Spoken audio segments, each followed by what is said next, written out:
What is going on, guys? Welcome back to another video. And in today's video, without further ado, what I'm going to be doing, as I'm sure you can tell by the title of this video, is walking you through exactly how we helped one of our cosmetic clients and skincare brands generate literally from $0 a month in revenue from online advertising to over $140,000 generated directly within the Facebook Ads Manager in just over 100 days. I'm going to walk you guys through the entire ad account structure, the creative testing, as well as the audience testing, as well as the troubleshooting and what we did when things weren't working to get to that next level. So without further ado, let's hop on into it.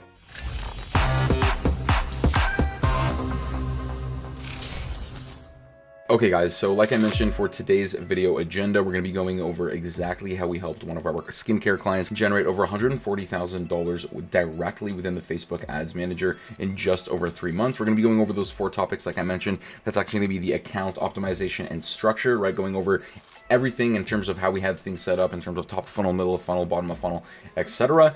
Audience targeting and testing, right? So really, how did we figure out what audiences to target and what did we do to test these audiences? Same thing with creatives, right? How did we actually test our creatives, find our winners, kill our losers? And then finally, troubleshooting, right? So when things weren't working, guys, what did we do to actually optimize them and get things to scale eventually? So before we hop on into the ad account, I want to give you guys a little bit of background in terms of the skincare client's background. So prior to, hopping into this, I just want to say this is actually a client that we got from a referral from one of our other cosmetic clients. Knocked it out of the ballpark for them. They ended up referring their friend in the same space, funny enough. And I wanted to give you guys a bit of a background and paint the picture for you to let you know the sort of what we were walking into as an agency, what the brand looked like prior to working with us, and what our goals were moving into it. So beginning, guys, like I mentioned, the brand's organic statistics were actually pretty impressive here. They had around 150,000 followers across Facebook and Instagram. They had a couple hundred followers on TikTok, so we won't mention that too yet, but that is something that we're going to be diving into this year.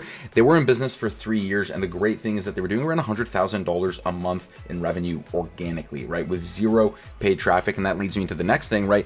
The brand's advertising history was essentially nothing, right? They had never ran real ads before aside from boosting posts. And if you heard me speak about that before, you're better off spending your money on a Starbucks or a sandwich rather than a boosted post, because you're really just not going to get too much of a return out of it. So that was sort of what we were walking into. But the good thing for us, right, is like I said, they were doing over $100,000 a month organically. So there's so much for us to improve upon and build upon in terms of them having an amazing foundation with loyal and returning customers, and it made our job a hell of a lot more easier. So let's walk into the brand's advertising KPIs. So after we ended up sitting down with the client and really discussing, because again, these guys have never ran ads before, and we needed to figure out these KPIs because they're super important before we even start spending money or even looking into spending money on Facebook and Instagram. We need to make sure that it makes sense. So when we figure out what their break-even ROAS was, around a 1.9x, 2x return on ad spend, obviously pretty relative and pretty general in the e-commerce space. But again, these are numbers that you need to know. And even though these guys were doing around $100,000 a month in revenue,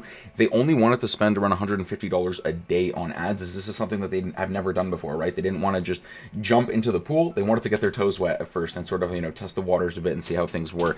And then in terms of the, brand's KPIs, in terms of, what they were doing, right? They had an average order value of around $78 over the last year, which is great because it allows us room to actually acquire customers at a little bit more of an aggressive rate, as well as their conversion rate over the last year was around a 4%, which is, pretty insane and pretty much on the higher end in terms of, what we're looking for and what clients that we're working with. But the reason that it was, right, and this is always something to keep in mind for yourself as an advertiser or yourself as a brand owner, again, these guys had a returning customer rate anywhere from around, I believe it was like 68 to 70%, meaning this conversion rate is definitely skewed because their top of funnel traffic, I can almost guarantee, is not going to be converting at 4%. And that's something that we really wanted to start looking at. So like I mentioned in a few of my other videos, I actually had them install apps like Lucky Orange and a few other things like this so we could actually watch their customer experience and see, in terms of top of funnel users, how are people actually converting on the website? And then finally, guys, in terms of our goals on the agency side, like I mentioned, they had such a strong, loyal customer base. We really wanted to focus on finding a perfect strategy to acquire them customers at scale on our top of funnel. And then secondly, like I just mentioned, right, we wanted to capitalize on their very, very strong audience in terms of using remarketing ads, middle and bottom of funnel, to actually capitalize on all of the traffic that they're gaining organically every single month. And then finally, we wanted to scale these guys. So without further ado, guys, let's go ahead and hop on into the ad account. So we are finally into the ad account, and I'm just gonna go ahead and refresh the stats here. We're gonna pull up our column for New Reach Media, our agency. And you can see here, let me go ahead and apologize for the lag on the ad account today, guys. I'm not sure if it's my computer or Meta causing all this lag at the moment, but I'm gonna go ahead and refresh this for you guys so you can see this 100% legit. We spent, just from October 20th to February 6th, which is today, $16,000 on Facebook and Instagram ads. We generated just under $140,000 by a couple $100. I just wanted to, it sounded better in the video, so bear with me, guys, but ended up generating around 8.45x return on ad spend, which is crazy. And in today's video, what I wanted to do is, like I said, break down the account structure in terms of how we did this. And again, the reason you'll notice all the ads are actually off at the moment is, funny enough, we sold this client out of stock. So we're sort of paused at the moment in terms of running ads while they regain stock. So probably be a month or so, as considering with everything with shipping at the moment, things are always delayed. So that's a bit of a bummer because we definitely could have rode the wave a lot more, considering with one of their most recent restocks, we ended up blowing things out of the water. I posted on my Instagram story, if you guys follow me there, we ended up helping them generate around $300,000 in revenue in a single day, which is absolutely crazy. But let's go ahead and break everything down without further ado. I don't want to ramble too much. So in terms of the ad account structure, guys, within that very first month of us advertising, you can see for our October campaigns, this is basically the first time we started advertising. Then we moved into November, and then we started working our way into December, and then January and February, sort of where we're at now. So let's walk you guys through it, right? So the immediate thing is going to be the ad account structure, right? And how we're building things out. So instead of running 4, 5, 6, 7, 8, 10 different types of campaigns, we're going to be really consolidating this and making sure that not only are we targeting all avenues of our funnel, top of funnel, middle of funnel, and bottom of funnel, but we're going to be doing this strategically and putting the budget and allocating it into where we need this to go for this specific client. So you can see right out of lifetime right now, we still even spent a lot more, basically even amount on the middle of funnel and bottom of funnel, but that's just because they had so much organic traffic. Like I mentioned, we really wanted to make sure that we were capitalizing on getting in front of these people. But again, we spent the majority of our budget on our top of funnel, and you can see, spending around $3,000 for a 2.9x return on ad spend.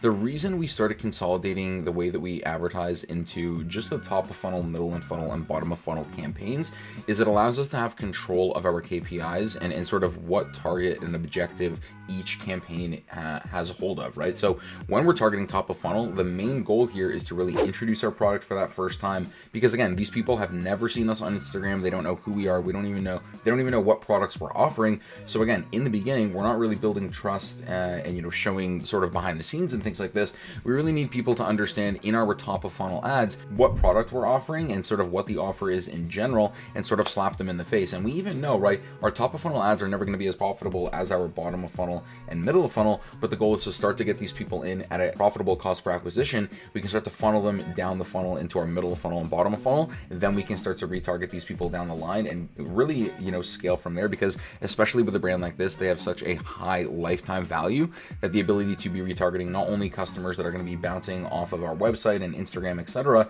but people that have purchased in the past is going to be so huge. Okay, guys, so now you guys kind of have the idea as to how we're consolidating our accounts.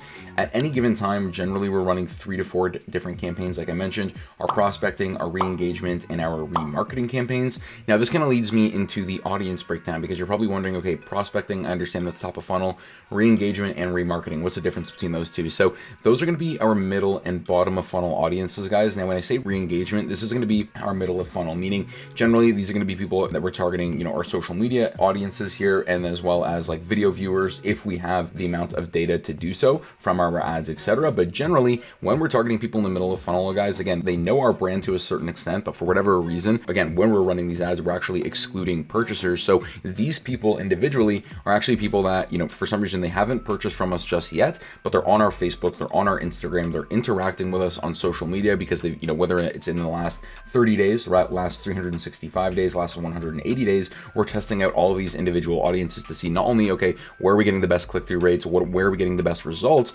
but ultimately, right, obviously what's going to get us the best cost per acquisition. But when we're targeting these people, like I mentioned, guys, we really have to get them over the hump, right? Because they know who we are, they know what products we're offering, but for some reason they haven't purchased from us yet, right? So the type of advertisements that we're using in here, I'm gonna go ahead and pull this up for you guys. As you can see, a lot of actually user generated content, and actually, again, we're showing them actually sales as well. Like this was a summer campaign that we had where it was a summer collection, come get 30% off, because it was, obviously in October at this point, it was late and they still had it in stock. They wanted to get it out of stock, the client, as well as using using user-generated content. I'm not actually going to go ahead and pull up the individual ads, guys, because this would give away the clients, and I don't want to, break their, client confidentiality. But regardless from that, when we're targeting the middle of the funnel here, we're really building more trust and just showing these people, hey, here's a little bit of an offer, whether it's 10% off, etc., whatever the case may be. The goal here is to get these people over the hump and get them to purchase. And then our bottom of funnel, guys, which is actually going to be our remarketing audiences, is going to be a little bit different. Okay, so this is going to be our, generally, when we're targeting a bottom of funnel and literally all the time,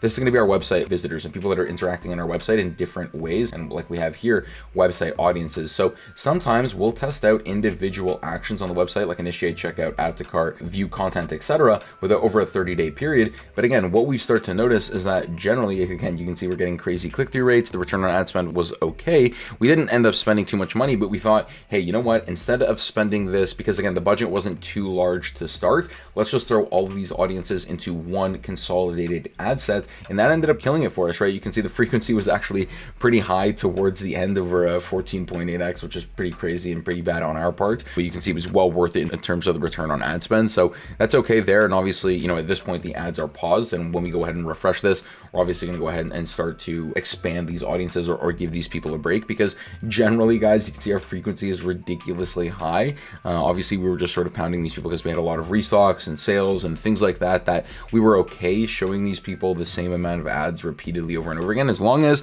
the KPIs were staying where we needed them to be, right? You can see we had, again, these numbers aren't entirely accurate, but 379 checkouts initiated and over 199 purchases. So things were going really well, right? It wasn't something that we wanted to go ahead and turn off immediately just yet until we started to see that it wasn't performing as well. So without further ado, guys, I think you're starting to get an idea as to, how are we testing our audience structure? And again, before we actually go ahead and end this off, I want to hop into the top of funnel ad set as well, because this is important to note. When we're running top of funnel, guys, and especially testing with brands that have never ran ads before, 99% of the time we're using ABO campaigns, because again, we really want to test each individual ad set and find out, okay, where are the winners, where are the losers, what's working, is it lookalike audiences on this account, is it generally broader interest, is it targeted interest? Okay, we need to find out what's working, what's getting us our lowest CPMs, what's getting us our highest click-through rates, and ultimately our highest cost per acquisition. So that is sort of the strategy in the top of funnel. And then once we start to find our winners, that's when we'll start to move into CBOs and campaign budget optimization. But overall, guys, I think this is starting to paint a really good picture as to how we did this. When things weren't starting to work, right, you can see we wanted to test out right in the beginning when we were running our top of funnel campaigns, things were performing, but obviously nowhere near where our middle and funnel and bottom of funnel audiences were performing. So we thought, okay, hey, let's test out a DCT on the top of funnel, which is a dynamic creative test, if you guys are unaware, which we're testing out different creatives, different ad copy all at once, and matching A copy with C creative and vice versa, mix match of ads. Spent around $257. It didn't work on this account, which is unfortunate, because some of our other accounts, when we're using dynamic creatives, it allows us to sort of set and forget for a little bit, and again, have a good amount of refreshes, because even if the audience is a little bit small, we're continuously showing these people different creatives, meaning the frequency isn't going to get as high. In the next part to this video, like I mentioned, I want to go ahead and dive through a little bit more troubleshooting and overall what we did when this client in particular started to have collection launches, right? Because that was a massive strategy for this brand in general. And then what did they do when we were having restocks as well? Because that's when we started to, as you can see, right, get 12x, 43x return on ad spend. So let's go ahead and dive on into that in the next part of the video. So I've gone ahead and actually just selected the 5 final campaigns to sort of walk you through the end of the cycle here. And once we were in November, basically December, January, and then now that we're in February, I want to walk you through these results and make this screen a little bit more clean and concise so you guys can sort of understand what we're doing here. So one of the things that I wanted to note on, guys, is another strategy that we ended up trying, which didn't work, right? Because again, you can see a lot of things that did work here. I want to show you what didn't work as well, which was one of our bottom of funnel dynamic product ads. So unfortunately, right, when we were using our catalog here, one of the things we did not notice for a while was that for whatever reason, Facebook was pulling the audiences, even though we were using the exact same audiences for our bottom of funnel regular ads and using the regular creatives, we weren't having any CPM issues or insane frequency issues, right? And you can see the click-through rates were crazy, but 148 people saw our ads 4,000 1,000 times, which is absolutely insane and unfortunate. So we ended up turning off those ads because for whatever reason, we could not get the catalog to spend properly. And again, one of the other things that I wanted to mention, I apologize for the lag with the ad accounts right now, guys. I'm not sure what's up with that. But one of the other things I wanted to mention was the way that this brand worked strategically as their overall business plan, right? Was obviously they had products that they were consistently selling month over month and everything was available on their site. But what they would do is really go hard on restocks, right? And collection launches. So we ended up having a holiday collection launch. I'm going to have this blurred out here, guys, because it's going to have the client's name in that here. But when we were running that, and as well as Black Friday, Cyber Monday, I'm going to go ahead and open it up so you can see what campaign structure we had there. This is really cool because this is sort of what we'll always target with our bigger sales. This is sort of the structure of the audiences here, right? So bunch of website audiences, consolidated Facebook audiences, consolidated Instagram, and then our VIP customers. So this is where we'll take like the actual customer list from the brand and start advertising to these guys. You can see we spent $700 with a 7x return on ad spend, which is absolutely amazing. And then as we moved into the new year, right into December, we wanted to see, because obviously the ads prior, products were old, things like that, we had to stop using those ads and refresh the campaigns and whatnot. We were testing out cost campaigns and are actually performing extremely well. So like I mentioned, guys, our average order value is above $70, which is great. And we started out with a fairly non-aggressive cost cap. As you can see, things weren't really working. We couldn't get them to spend at the lower cost caps. As we started to ramp things up, you can see it was performing extremely well. So this is another strategy that was working really well for us. On these lower cost caps, you can see we had much higher CPMs. On the higher cost caps in terms of higher bids, right, we were bidding anywhere from $23 all the way up to almost $30 per bid. We were getting just under $8 CPMs, which was absolutely amazing for us, considering our average order value turned out to be around $89 through advertisements on the top of funnel, guys, which is crazy. And then with our skincare restock, again, exact same thing. There's so much gaps in between these ads, so it may look a little weird as to why we're targeting these people continuously, but we wanted to get in front of them ASAP. We knew the restock would be huge. This is actually a product that the client had not had in stock for over a year, so the hype behind this was huge, not only organically, but we started running hype ads as well to all of these audiences prior. So not only when we're running hype ads, you know, like 3 or 4 days prior to the collection launch, which means we're going to get a ton of delayed attribution coming through the ads, or running it to the exact same audiences once the actual collection launch is released, right? So again, Instagram audiences, everything consolidated, and you can see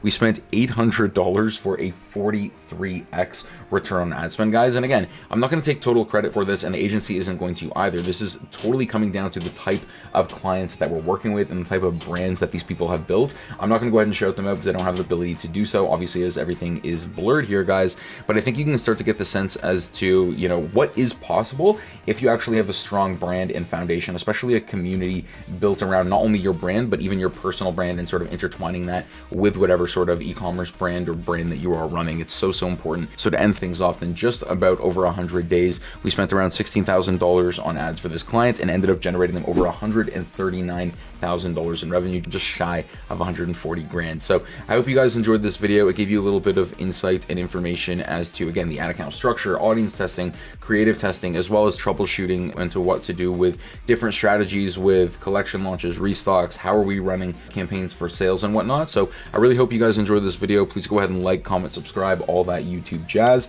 and I will go ahead and see you guys in the next video. I'm gonna go ahead and run off to the gym. Thank you. See you guys.